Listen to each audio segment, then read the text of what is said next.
Namaste.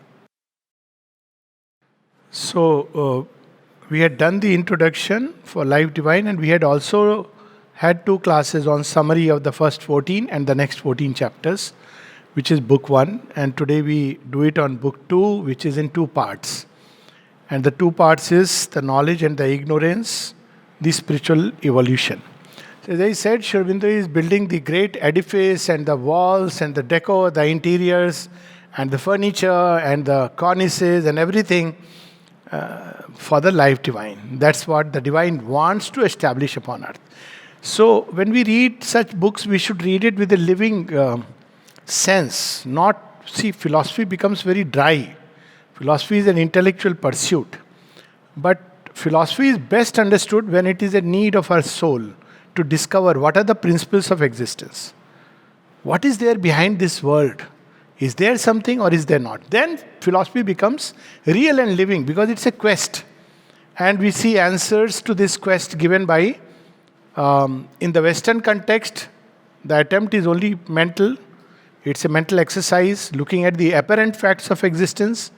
We try to discover what could be possibly behind it. And for the rest, there is religion. So there is a dichotomy which exists. In the Indian context, philosophy is born out of spiritual experience.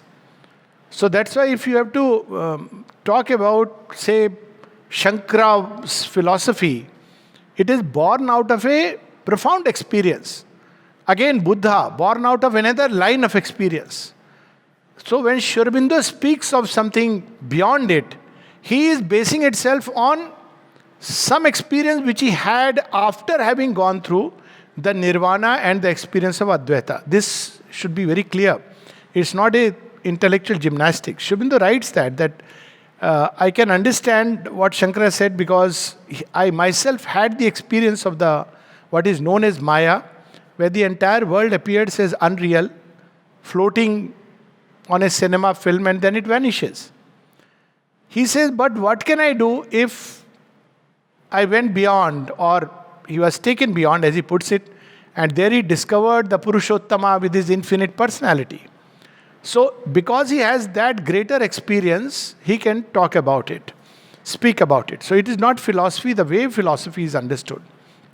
It is born out of the experience, spiritual experience, realization, vision of Sri Aurobindo, not an understanding. But for us, it is an understanding. So I always keep reminding, to understand, we must stand under. That's what the Upanishad means. Sitting at the feet of the Master. So when we stand under, then we understand. But if we try to say, my mind is capable of understanding the divine, then we never understand. That's the first dictum of Isha Upanishad. Avijñātam vijanata, avijñātam abhijanata. They who have the thought of it know it not. They who do not have the thought of it know it.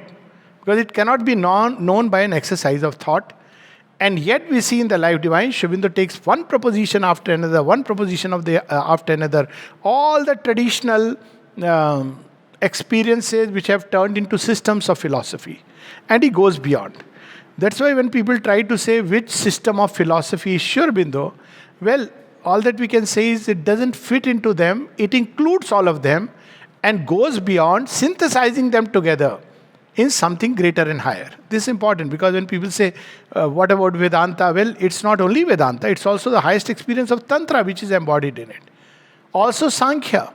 So all these things are brought together in such a harmonious synthesis that by the time you finish, you feel, even if you want to, one should not, but is there a little corner left which is dark? Every shade, every bit has been covered with such a detail.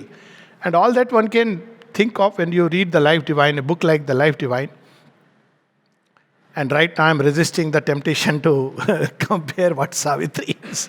Well, might as well say, then it looks like these typical South Indian temples. I would use the word South Indian because you see the richness of detail. Everything is there in its own place. Something so wonderful. And then at the center, there is the Sanctum Sanctorum. So the Life Divine is like that. And what is Savitri? Savitri is the music that the Lord is playing inside this Sanctum Sanctorum. And this music is now spreading all over within, around, to all the gods, goddesses, and spreading out into the world. That's my way of looking at it. So let's come to the part 1 of the book. Book 2, part 1, the knowledge and the ignorance, the spiritual evolution. So essentially, in this section, Sri Aurobindo is synthesizing the seeming opposites. So this is the basic theme of this section. And the essence is that so long as we live in the mind, essence, at the end of all the chapters, we get this. It will remain divided because the mind cannot comprehend the reality together. So I use this example of a human consciousness. When we look at the earth, we lose the sky. When we look at the sky, we will get probably a toker on the low road and lose. Now, human beings have to look straight. They have to balance between what is coming from above, and rarely things come from above. Sometimes rain and sunshine. But we have to be careful. So there is a reality in that. There is a reality of this. That's why last time we spoke about Sri Aurobindo's Vedanta is a realistic Vedanta as opposed to the illusionist Vedanta.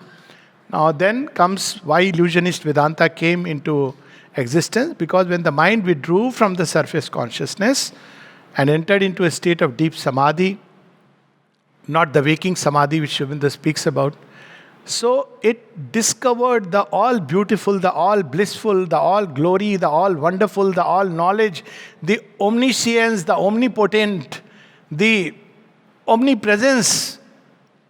And then when it returned back, it said, oh my God, this cannot be his work. This is the basic problem, which is a very realistic problem. So, but this is true, it strikes us. Now there have been efforts to reconcile. For instance, one effort is that says this is complete illusion. This is one extreme position. So if it is complete illusion, then there is a problem. Then who is the person who is tied, who is mukta, who is bound, who is free? What is the meaning of any spiritual effort? Because all spiritual effort in the end comes to a zero. The second is then who is really experiencing this illusion? So there have been attempts to describe that is there a real individual who is experiencing this illusion, or there is no individual. This is the other aspect. Again, if there is no individual and Brahman alone is experiencing, there can be no other. So why is it experiencing this? Why should somebody have this nightmare of his own choice because he is omnipotent, he is omniscient? Why would he want to have this nightmare? So there is a third position taken. All these positions come in the Life Divine in different places. I'm just, because it's a summary class. So later on, at some point, we'll take every chapter in detail. Maybe we'll start from next year.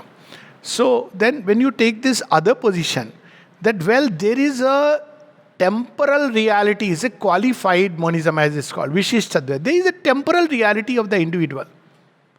So what is that temporal reality? It is a reality where Brahman himself is projected as if he is the individual jiva experiencing this world, which essentially is unreal. Now this is big problem again. Why would he do so? No better business than tie himself into individualities which have no real meaning. It is like an unreal reality. So Shankara comes with a very elaborate explanation. Those who find the Life Divine difficult, please read Vivek Chudamani. You will find it simpler. No grudge against. Maybe I read it too young an age, so I found it, it's not complicated. Why something which is so straight? For instance, the typical example was the snake and rope illusion. I always found it a very imperfect analogy. And Sri Aurobindo speaks about it. Why? Because if the world is unreal, then it's a hallucination. And if there is a reality, but it is distorted perception, then it's an illusion. Illusion doesn't mean non-reality. Illusion means we are perceiving it in a distorted way. So the snake rope example actually means that, though it is interpreted as that there is no real thing and we interpret it like that. Snake rope illusion means there is a rope and I interpret it as snake. Vice versa also, like the famous Tulsidas story. He saw a snake and thought it's a rope because he was so much overcome by love for his wife that he climbed through the snake and Ramayana was born, Ramcharitmanas subsequently. So illusion literally means there is something, but it wears a distorted appearance. So the next question is, who distorted it? Now here we can have two possible answers. One is, it is distorted, or it is the way I perceive it that it is distorted. So there is a problem with the percipient consciousness. So all philosophy hinges around these three things. One, what is being perceived? Second, who is the percipient consciousness? And third is, what really is this perception? What is the mechanism through which this perception is taking place? So all these things, Sri Aurobindo step by step, speaks about in the Life Divine. So he is reconciling all these seeming opposites, and obviously, constraint of time, we won't go into big details, but the very first chapter is indeterminates, cosmic determination, and the indeterminable. Very simply, there is a supreme reality which is indeterminable. There is no way the mind can qualify it as is or as is not. All qualification will limit it. Even is not is a conception when we say it is not. That's why the atheist argument is a non-starter. The moment you say God doesn't exist, it's a non-starter. So anyways, instead of going into intellectual dialectics, the thing is, we cannot define him as iti iti, we cannot define him as neti neti, depending on the angle. By neti neti is meant there is nothing in this world in terms of percept or concept which captures that reality. So he is indeterminable. Avigyatam vijanata. At the same time, iti iti, all this that is owes its existence to him. So all is in some way or the other, in some secret, in some way we don't understand, nothing else but that. So this is the position of the indeterminable. Then there is the indeterminates. So what are the indeterminates? In its origin, is everything mapped, planned and created? Or there is a beginning when nothing is really fixed or has taken a form? So indeterminate is that. And there are two at which things are indeterminate. One is the superconscient, where things are yet not manifested. They are there as a seed. And the second is inconscient, the other pole.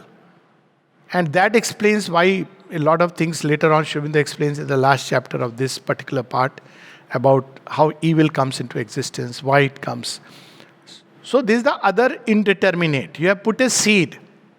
Now this seed the seed of a oak tree will grow into an oak tree. Now scientists say genes are processes governed apparently by random chance, accidents. There are some messenger RNAs, there are some things which transfer from the surface, the information. But look at the perfection that the seed of a particular tree, even by any amount of chance and accident, will not grow into some other tree. So there is something which is determining. So this comes the determinate. What is determining? There is something in each element of creation which is determining things the way they should be. But it also leaves open gaps for randomness. Look at the beauty of this creation. So these gaps are there left for allowing future evolution. If everything is perfect, picture perfect, then there is no further evolution. So it plays with randomness, chance, seeming accident are all steps of the great plan. So even in that determinism, there is scope for error. If human beings never made an error, never make friends with somebody who has never failed, who doesn't know what is failure, because the moment you say, I have a problem, he'll say, there is no problem. It's all in your mind. And you will say, my God, there is no success, there is no failure. This is the way people misinterpret the Gita.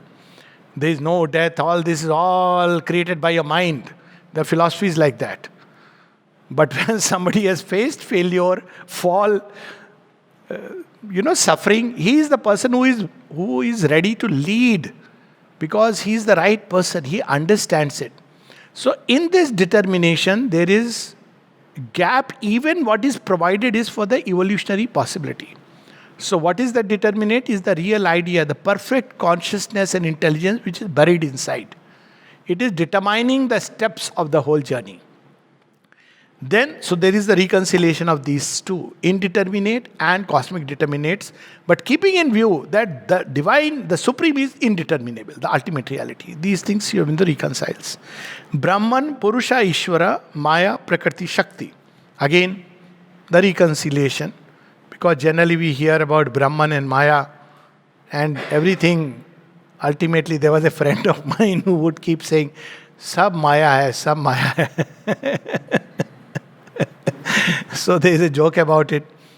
The great, I won't use the word great, but Swamiji keeps saying all is Maya. And then they are eyeing on your pocket. So when you unburden your pocket, they say, see, I am helping you. I am relieving you of the Maya. I am taking the burden upon myself. So when my friend would say all is a Maya, I would retort and say all is a Leela. But there is a third position that Sri Aurobindo takes, which will come to later. So the question is Brahman, which is immobile. How come mobility comes within it? Or is it something extraneous? If it is extraneous, then there is a problem. What has really brought out this Maya? So Maya in Sri Aurobindo's, he goes back to the root of the term and the way it was used in the Vedic time. Maya comes from the same root, Ma. Ma is that which limits, measures. That's why we have Mata, Matra, Maya. That which limits. What does it limit? The infinite. But can we really limit? In a certain sense, no. Whatever houses we may build, and each house is a separate entity, yet it is connected through the earth. You can't say that, it is independent of the earth. You cannot have an existence which is completely separate from the infinity. It is just not possible. So, but yet it gives the sense of a finite. So that's what Maya is. So Brahman and Maya. Maya is, I'm cutting the whole long thing in a little nutshell. So Brahman out of himself brings out his own power of self-manifestation and the power to limit itself. And from there come two terms. One is Vidyamai Maya. Vidya as the term means oneness. In its origin, that Vidyamai Maya is completely aware of the oneness and the unity. And the Avidyamai Maya, where one forgets the origin and the unity. So, though I am not fond of all these pictures of 3 generation, 4 generation, wo hamare dada the, wo hamare... But this is a way of Vidyamai Maya tells you all about your origin downwards. So you are always connected with the origin. It helps. That's why, when Mother was asked how can humanity become one, she says by becoming conscious of the origin. But we are conscious of all the separative identities. Avidya is when you have forgotten the origin. That's why if you want people to unite, remind them of their origin. Whatever your religion may be now, whatever your ideological position, there was a time when they were neither ideologies nor religion. Human aspiration is the same. So if you go back to the origin, you discover there is unity and oneness. So Vidyamai Maya is that which is aware of the origin, the truth of things. And Avidyamai Maya is the same, but it wears the robe of ignorance. This is how it is. And why it wears the robe of ignorance in Ramcharitmanas, in Tulsi Ramayana, in fact. Valmiki Ramayana, it's explained very beautifully. So, just before the Panchvati, they are, Lord Ram and Mata Sita, they are together, and there is a secret conversation between them that now the time has come for the work for which we have come. So, what to do? So, Mata Sita gives her inner truth to Agni to keep it. This is a real experience one can have in yoga, where you are going to enter a phase like a secret necessity in the soul, and that Agni preserves the original truth. It will be given back after you have gone through all that clouding and confusion. It's all secure, but you are going through that phase. So the moment she does that, the Vidyamai Maya becomes Avidyamai. And the sign is when she tells, see that golden deer. Now, golden deer is, of course, a Marichika. See that golden deer, I want it. The desire for something which is real and unreal. That's how the golden deer story goes. And then Ram goes, and we know that, she even starts doubting Lakshman. And then, when Lakshman goes, he says, she transgresses everything because she has herself, by her own will, kept forgotten that. Why? Because now you see that story is so significant. Why Avidya is born? Because she has to go to the far end of consciousness, the other extreme, in the domain of utter inconscience, where all these powers of division, sons of darkness, Ravan and his tribe, they are there. She cannot go. If she is Vidyamai, this creation, there will be no way. Ravan can't come near her. Forget about trying to kidnap. So she goes, because that's the only way she can go. Goes to the far extreme. Why does she go to the far extreme? Out of the power of love. Ravan has forgotten. Who is she? But she remembers. This is our fellow, we have to bring him back. So he goes there. And the rest we know is history. So, Vidyamai Maya and Avidyamai Maya, they are two modes of functioning of the same power. What is that original power? It is Shakti. So when one transcends the consciousness of Brahman, goes further or deeper, transcends is not the right word, but goes deeper into it. Brahman is that when you experience the wide, vast, impersonal universality, immobile ocean, which is completely immobile. This is silence of being. Then when one crosses it, then one discovers the radiant Ishvara in his infinite personality. So, with the Ishvara, there is Shakti. The Shakti comes out when there has to be creation. So, initial first creations of the greater worlds or the truth worlds are creations in oneness.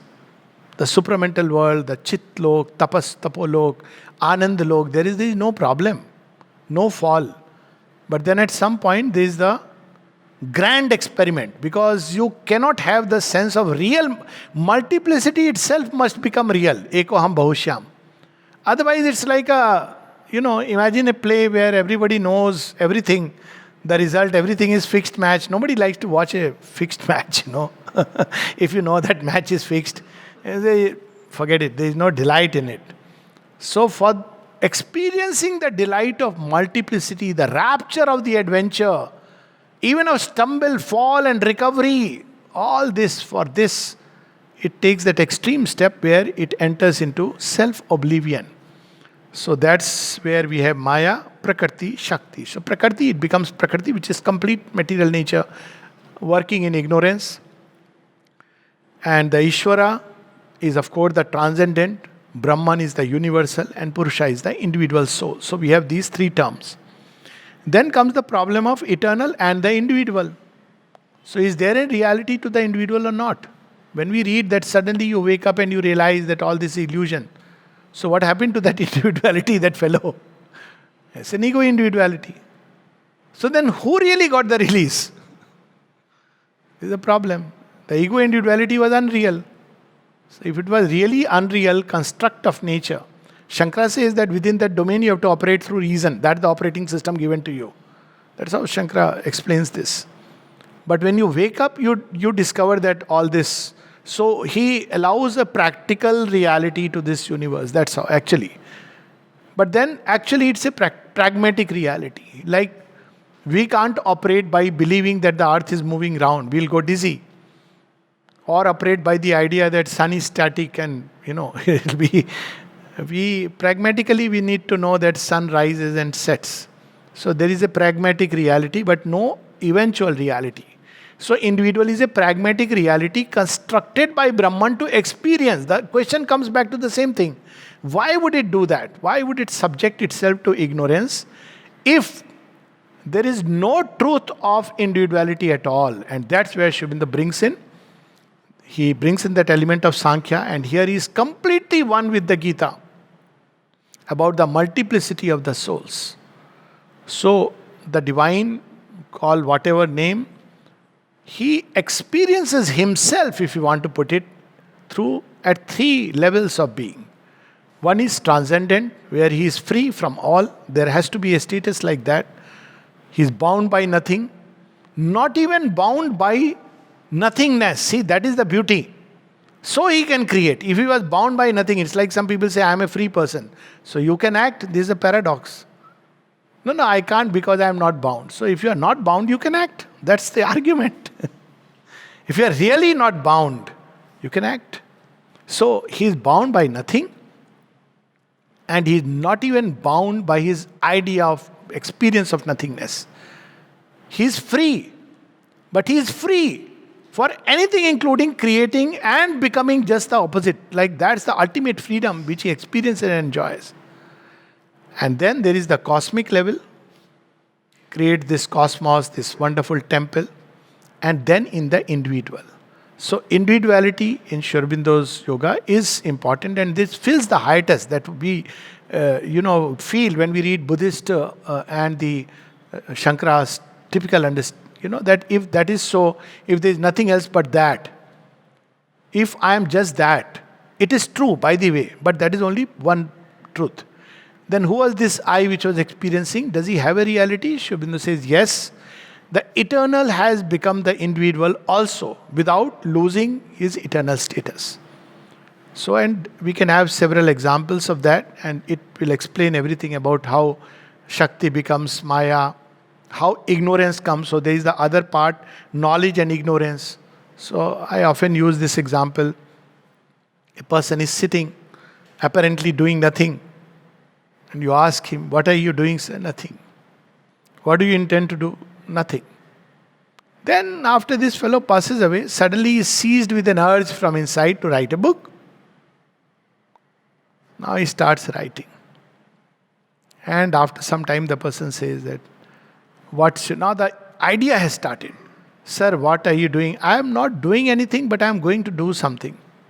What are you going to do? I am going to write the Mahabharata. Oh, wonderful. Then after some time he again comes, sir, how far? He says, I am having that chapter where Pandavas are going to be banished to the forest. Why, sir? Why are you putting this? Well, Shakuni has cheated them in the game and won the game. Sir, are you sure you are going to do this? Yes. Sir, I think something has taken hold of you. Not quite right. So what will he say? He'll say, picture abhi baki hai. Wait for the full story to unfold. Now when you read the Mahabharata in the full story, then it becomes so beautiful. It is a saga of the soul of man through the epic of adventure and climb, facing armies of hosts of forces that oppose it. What would be Bhim if he never had to meet with the challenge of Kichak and Jarasandh? What would be Arjun if he never had to experience Karn and Drona and others? He would be, okay, great man. Arjun is white, fair inwardly. That's why he is Arjun. He may be Mahabaho. He may be Gudakeshu, has conquered his sleep. But his highest consummation lies in the battle. So that's where there are scenes of the drama he is creating. In each character he is putting something of itself. Where does Dushasan find his energy from? From the same Vyas. But Dushasan is a temporal character.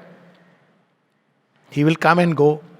So, Sri Aurobindo speaks about why knowledge and ignorance. It's the same knowledge. Or another example, when I'm sitting, anybody for that matter, is in a classroom.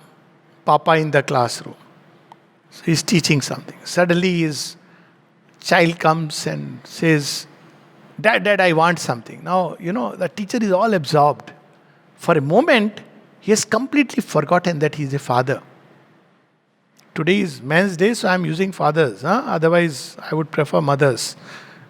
Mothers don't forget, that's the problem. They will always go to the child first. So father's example may work. Don't disturb me. Go away. So that's how Child is shocked. What has happened to him? He doesn't recognize me. Dad, I'm your son. Okay, I know, just be there.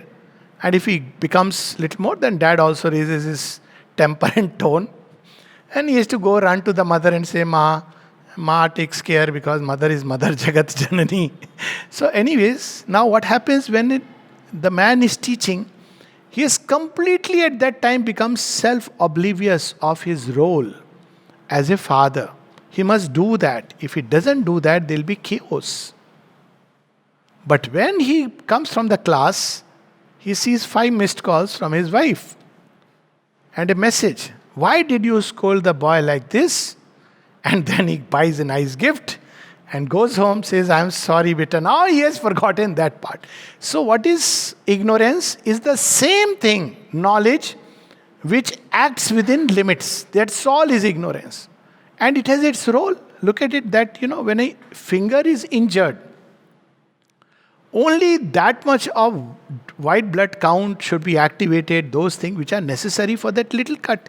Imagine if the entire immune system gets activated. One will die. Actually, in Corona, people died because of that. There was fear. So the whole immune system in a panic got activated. Lungs were inflamed. And people died because you need to have only that much which is required. So ignorance is also divine's instrument. This is the famous story which I keep reminding.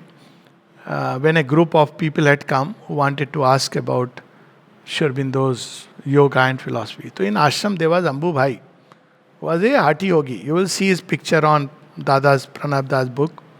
And he had long hairs. Often he would wear a langot and move with long hairs. You can imagine what people from behind wondered. Frenchmen were after him. Somebody told him, please don't move like that, but free from all things. So mother asked Ambu, can you talk to them? Ambu, okay. Went and spoke. Then he said, Mother, why did you ask me to speak to them when you have such wonderful people like Amal Kiran and all of them? I know only Hatha Yoga. You want me to speak to them? Mother says, yes, I know.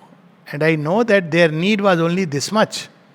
If Amal would have gone, they would have completely not understood. They would have been baffled. So you were the right person. So you see, both knowledge and ignorance serve a purpose in the grand scheme. That's what it is. They are not opposites, but they are two modes of functioning of one reality. It assumes the forms of ignorance. Why? Because when things are beginning to wake up, so we can take another example. When a child who is asleep wakes up, you don't suddenly take him out. Even when child is born for 21 days, you don't expose to the sun, at least for 10 days. Why? Because he's too premature and he opens his eyes suddenly, he will become blind. So in evolution, ignorance is the first step of inconscience towards recovery of knowledge. In involution, we have already spoken about involution and evolution in the previous class. It's the first step towards inconscience. The moment you admit ignorance, you have to accept that this ignorance will lead to complete oblivion. It's like a fall. And a fall which is a free fall. Of course, there is always like a bungee jumping something connecting you. But the moment you allow this fall from the status of oneness, knowledge here is about oneness. Ignorance is where there is the sense of separativeness. The logic behind, as I have said, this is the logic. Sri Aurobindo reveals that. But the moment you admit, ignorance itself is not the origin of evil, but it will go down, deep down, to that point of complete self-oblivion, as we experience during total sleep. So this is knowledge and ignorance. They are two modes of functioning of one reality. And then we have already spoken about reality and the cosmic illusion. So as I have said, what really is this reality? It's a threefold reality: transcendent, cosmic, and individual. And illusion itself is not illusion in the sense of non-reality, but it is in the sense of limited perception of reality. And because we perceive it in a limited way, we don't know the whole story, even of our own life. Actually, if we So much we talk about illusionism because we look at one life and we say, Asukham, Dukkham, suffering. But even in a single lifespan, take an opinion poll, even those who are saying life is suffering, sir, tomorrow special visa has been granted. You don't need a passport. Today, divine is going to take all of you up. Those who are ready lift their hands. Even the stark illusionist will say, "Bachche ki to shaadi dekh lein. Let's at least see my grandchild." So look at the paradox. That's why this kind of illusionism can never remain. I often say this, that, why Sri Aurobindo? I said, anybody, he may read all the books, and man can never be satisfied with these half philosophies where the complete perfect answer is not there. Human consciousness will seek for ultimate answers.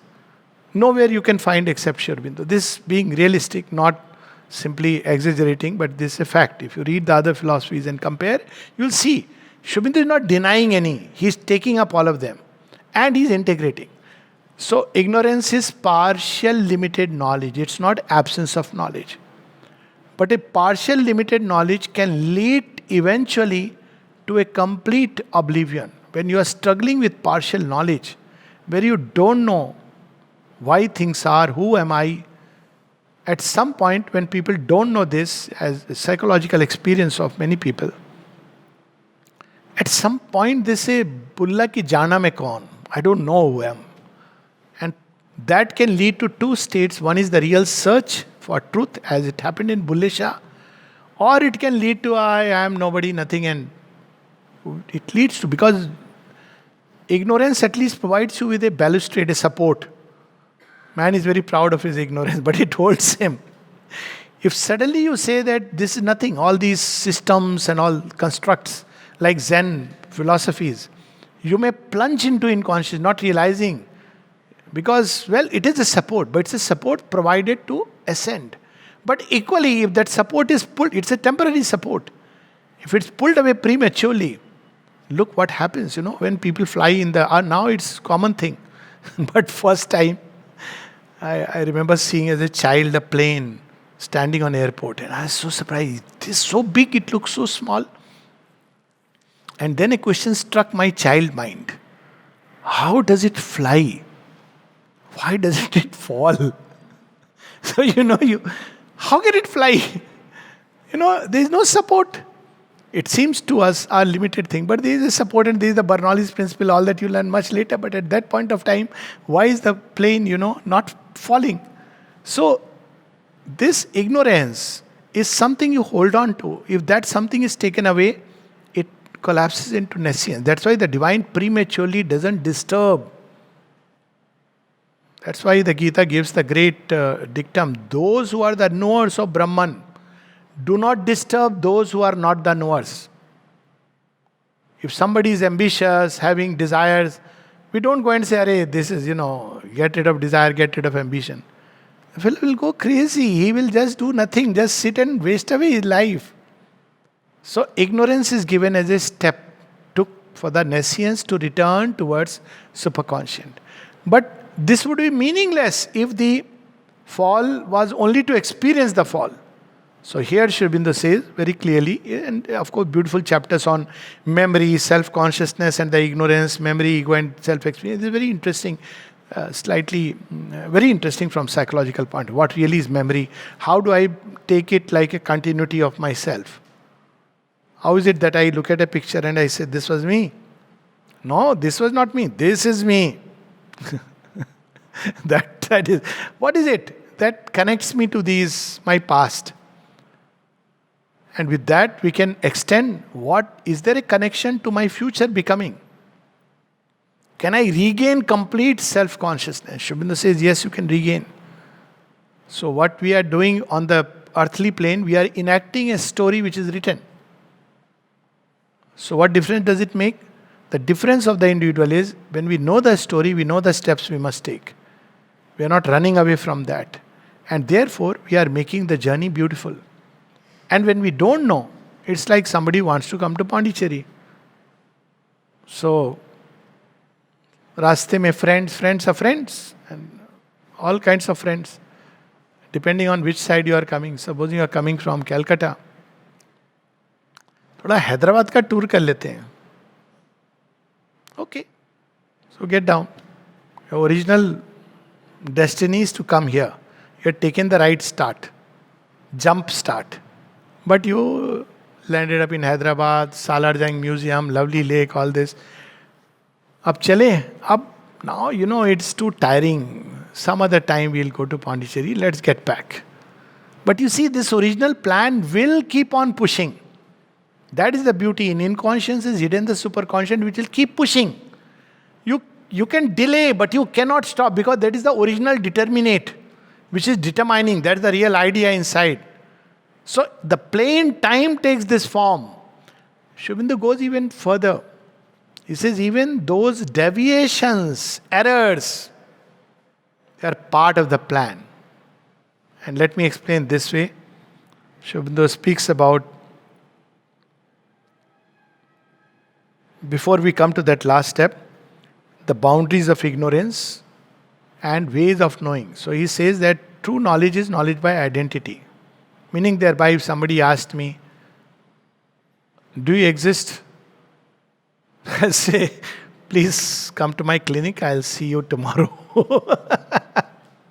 Do you exist? Imagine, airport, if somebody asks, do you exist? Then only you will get an entry. You can equally ask, do you exist? We don't ask. How do I know that I am? That's called knowledge by identity. I can't explain it. It's not based on something that I am doing. I don't give an evidence. See, I exist because, see, I can lift my finger. No. I exist. Even in coma, I exist. That's why euthanasia is a very debatable thing.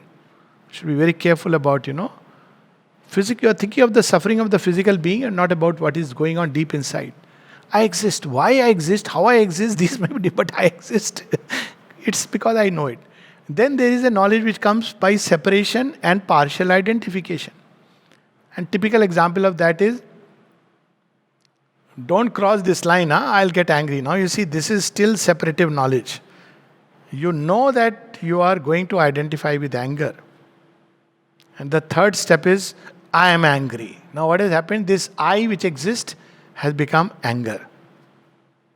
So there is knowledge by identity and knowledge by separative. Both have their utility.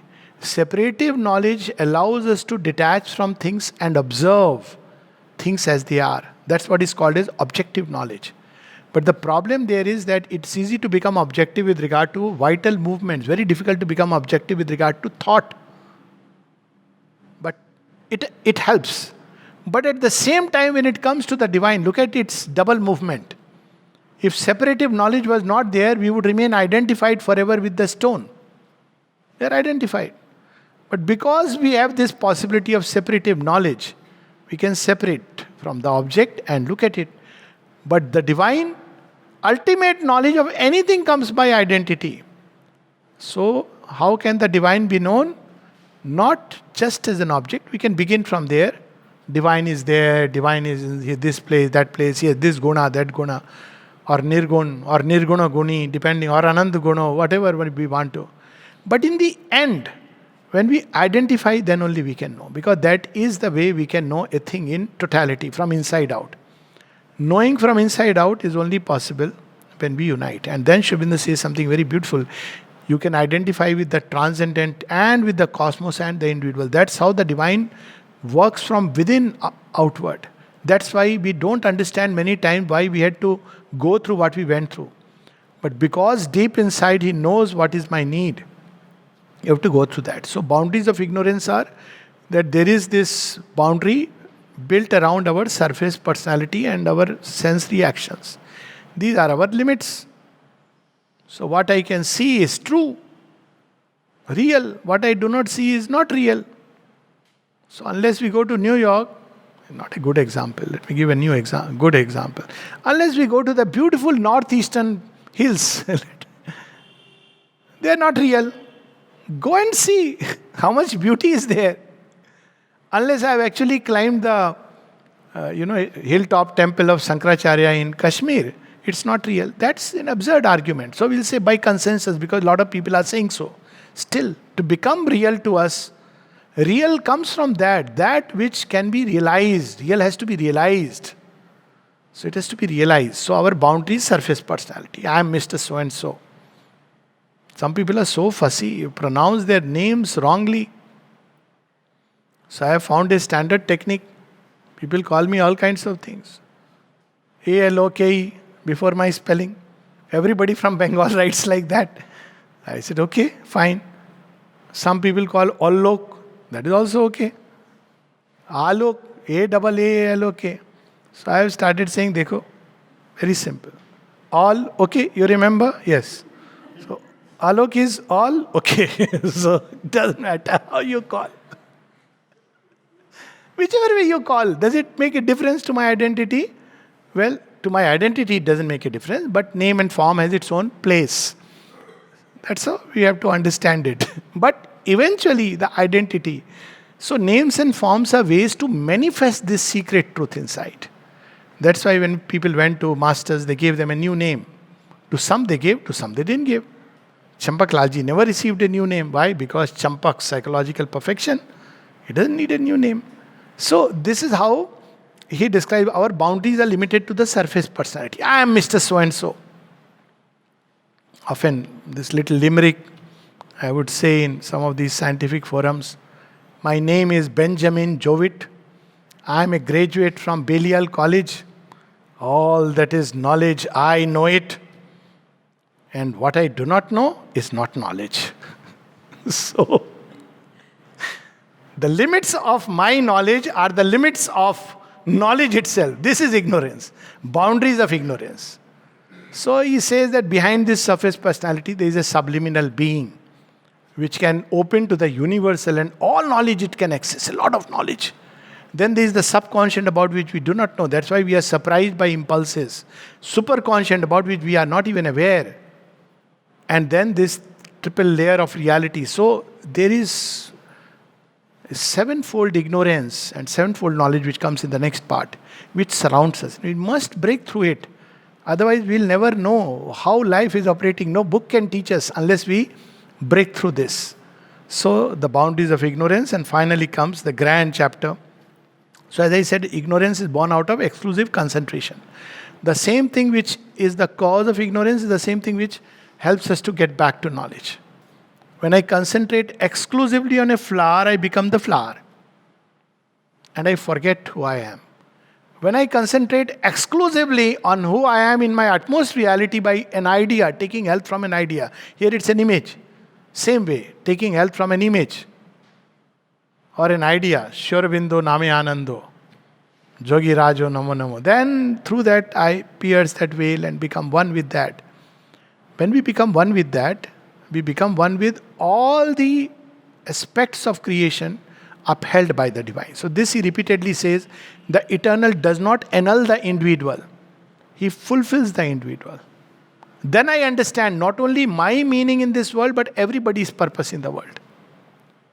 That's why those who become one with the divine truly can help, because they are aware. That's why when Arjuna says, I want to sign up for a course in meditation, and I am, whatever it be, prince, whatever, I can pay up for it. Sir, please let me go for 10 days. I'll practice sannyas, come back. Shri Krishna says, no, that's not your nature. If Buddha would have asked him, he may have said yes. Don't take a course, but discover the reality because you're born for that. Arjuna, when he asks him, says, you better fulfill the work ordained by you. So, because the divine knows every individual from within. He doesn't have a fixed format. All those fixed formats of life, they crash. Because it doesn't, they are helpful when we navigate in ordinary life. So, social, religious, moral rules, they help us. But they are not absolute truths. Absolute truth is infinite, which acts with infinite plasticity and freedom. It may go to Jagai and Madhai and bypass a person closing his eyes and deep meditation, seeming deep meditation. And if you were to ask, sir, you missed something, you bypassed this fellow. Yeah, yeah, I know. Sir, he is meditating so hard. That's why I bypassed him. I have passed by. If he was really meditating upon me, he would have opened his eyes. He is searching me inside when I am standing sakshat. So he talks about exclusive concentration. It is the cause of ignorance because it leads to self-forgetfulness. It's also the cause of recovery. So all these powers work both ways. And finally comes to origin and remedy of falsehood, error, wrong and evil. So first he explains that, well, we make too much out of it. We must first understand its place. Error is when nescience is striving towards knowledge. There will be error. But each error is a step on the way. You can't suddenly behold that come. So you'll have to make each error is an approximation. What we call as error. We try to comprehend the divine and say, He is in the skies. What do we say? Is it error or is it not an error? Depends on where we stand. Then the next level, you know what? This sky we have gone all around. We didn't find him. Say, no. Sky means space. So where is that space? So that space is not only up above, space is everywhere. You end up realizing that even in atoms there is space. So they, in that sense, he is in space. He is everywhere, in everything. So this error, but you can't straight away give this experience to somebody. It can be unnerving to imagine or even conceive that the divine is flowing in every space, in every atom, he is there. All that we say that we don't know what is there is filled with the divine. Light is the only reality. Darkness is our limitation to behold the light. So, error is born when nescience climbs towards knowledge and the divine allows it because he knows it. So here there is a allowance for every stumble and fall born out of error. What about falsehood? Falsehood is born out of the vital ego. Now you see error, he has to create individuality as little spaces for the true individual, the psychic to develop. Imagine somebody saying all is same, this house, that house, I have read in the book, all is Brahman. Okay. Go and tell the person next door, I am going to have food in your house. Why? Vasudeva Kutumbakam. Your house is Krishna's house, my house is Krishna's house. You say, okay, then I am going to occupy your house and drive you out of my house and you search for a third Vasudeva Kutumbakam house. Now you see, we'll misapply it. So that's why world has suffered so much with the misapplication of truths. Today also we keep hearing Vasudev Kutumbakam, we have said, so everybody is welcome. Yes, but look at that consciousness in which it is uttered in the Mahapuran. There is a deep truth behind it and it can be easily misapplied. So individualities are created when you say, this is my house. So my house means now I can decorate it. It's up to me how I look at it. I can keep it ugly. I can decorate it. I can make it beautiful. So I believe this is my nature and my nature is me. So slowly through process of learning, growth, we discover this is negative, this is positive, this is good, this is bad, evil. And we have to also assert this individuality, affirm this. So the vital ego in its self-affirmation in the beginning when life is born, it needs to assert. Each life form has to assert. The tiger asserts by his paws and his sheer weight. Sometimes when you read, वो असल 5 kilo का हाथ वहाँ पर है. I imagine the paw of a tiger, what strength it contains. It's not just his paw, the strength of the tiger, but the same power gives swiftness to the deer. Deer also has his own individuality. Let's see which will survive. Tiger is becoming an extinct species. So, divine play. So, each individuality is created this way. I am given my own vision. So, very often we have to understand that we have yet to act according to the truth that is given to me. I believe in bye bye, everybody is bye bye. But when I am standing on the borders and there is an aggression of Pakistani soldiers, I won't disarm myself and say, Arey, gale mil jao, bichde ho bhai. It's true. But there, this is the truth. That's why we should not hate. That's the dictum in Gita. Don't hate, yet fight. Because this is the truth of the moment which you have to realize. So individualities are created for this purpose. And then eventually you discover that deeper true individuality, the psychic being inside. But vital ego has to assert itself. It doesn't have that.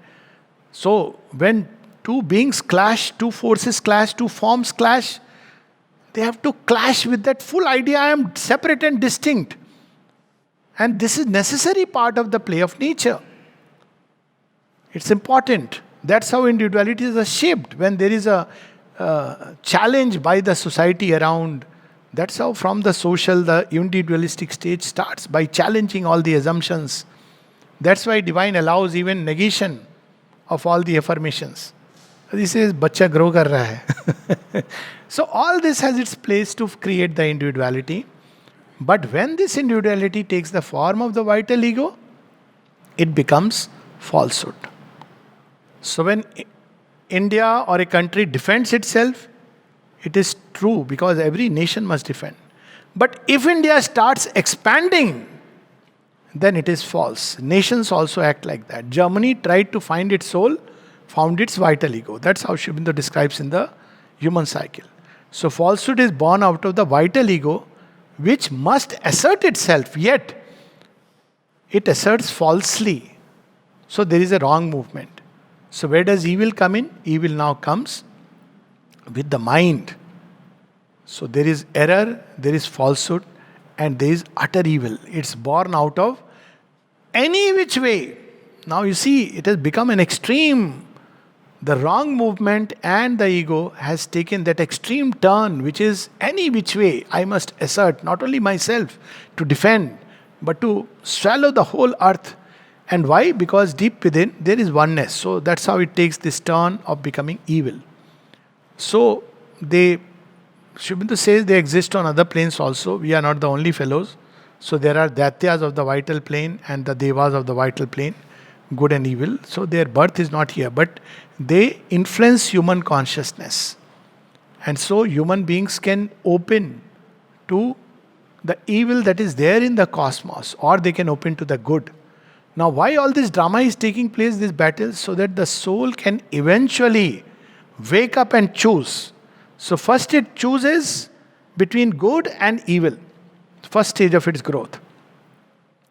And then when it has chosen good over evil, then it must choose the eternal good over what it conceived as good. That's where Arjuna's dilemma lies.